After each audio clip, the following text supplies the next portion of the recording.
समरावता एक कांड हुआ, नरेश मीणा अभी भी सलाखों के पीछे हैं। एक सभा होती है, बहुत सारी भीड़ होती है, कई कांग्रेस के तो कई नेता वहां पहुंचते हैं। क्या लगता है इस पूरे मामले में मनोज मीणा का क्या मानना है? देखो, मेरा ये मानना है कि समरावता जो कांड हुआ वो दुर्भाग्यपूर्ण था, नहीं होना चाहिए था। गांव के लोगों को बड़ा नुकसान हुआ, बहुत आगजनी हुई। लेकिन साहब इसमें क्या है कि आप ये समझोगे तो ये पूरा सिस्टम का फेलियर था।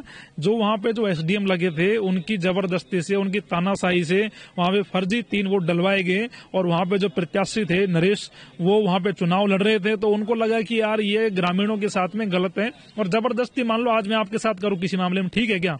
नहीं है ना ठीक। तो आपकी इच्छा होनी चाहिए काम करने की, नहीं करने की। तो उसी प्रकार से जब जनता का मन नहीं था वोट देने का, बाइकआउट कर रखा था उन्होंने अपने उपखंड को दूसरे उसमें जुड़वाने के लिए, तो एसडीएम ने गलत किया। और जो नरेश का जो थप्पड़ है, मैं तो उसको साहब ऐसे देखता हूँ कि नरेश का थप्पड़ कोई अमित चौधरी पे नहीं है, नरेश का थप्पड़ पूरे सिस्टम पे है।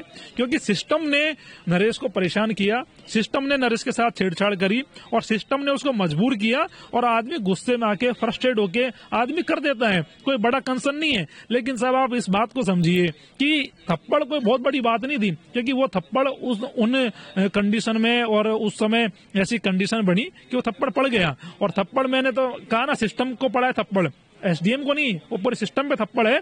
लेकिन अभी उसके बाद सरकार ने नरेश को बंदी बना के रखा हुआ है, जैसे नरेश कोई आतंकवादी हो, नरेश कोई बहुत बड़ी कोई देश की गतिविधियों में कोई भाग ले लिया हो, देश विरोधी गतिविधियों में। तो मुझे तो साहब ऐसा कोई दिखाई नहीं पड़ता कि छोटा सा कांड था जो खत्म हो गया और सारी चीजें ठीक है।